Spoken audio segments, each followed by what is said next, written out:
అడిగి పొందుకుని ఉన్న పరమ తండ్రి. ఆమేన్. లక్షలు ఖర్చు అయిపోతా ఉంది. వెస్లీ ఏ ధైర్యంతో ఈ సభలు పెట్టేశాడో ఇప్పటికీ అర్థం కావటం లేదు నాకు. దేవుని స్తోత్రం. అయితే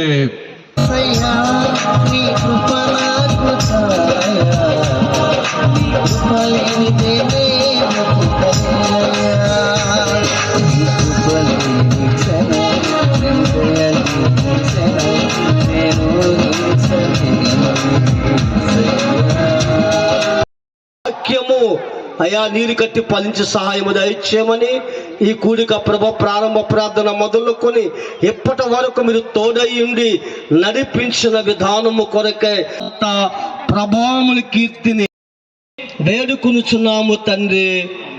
జరుగుతుంది కాబట్టి దేవుని మహిమ తన కుమారుడి ఎడల కనబరచబడుతుంది. దేవునికి మహిమ కలుగును గాక.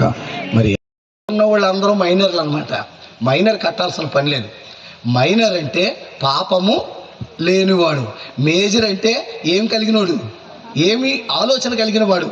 పాప ఆలోచన పన్ను కట్టాలనుకో, నా తరపు నేనేం కడతాను? లోహం అంటే ఏంటి? వెండి కానీ జంతు బలి కానీ ఏదో ఒకటి, అంటే ప్రాణ పరిక్రయదనం. నేను నా ప్రాణాన్ని నిలుపుకోవటానికే నాకు బదులుగా ఇంకొక దాన్ని చెల్లిస్తా ప్రకటించరు. నా భారం నా మీద ఉంది. సువార్త అనగా అరశెకెల్ పేతురు కోసం కట్టింది. పేతురు అనగా రాయి ధర్మశాస్త్రం అంటే ఇశ్రాయేలు కోసం కట్టేశాడు. మిగతా అరశెకెల్ వృధా కాకూడదని అనగా వండిన భోజనం వృధా కాకూడదని మెట్ల మీద గొట్ల మీద అందరిని పిలుచుకొచ్చేయండి, తినేయండి అన్నాడు. అంతే. అంటే మిగతా అరశెకెల్ ఎవరు కట్టేశాడు? మన కోసం కట్టేశాడు.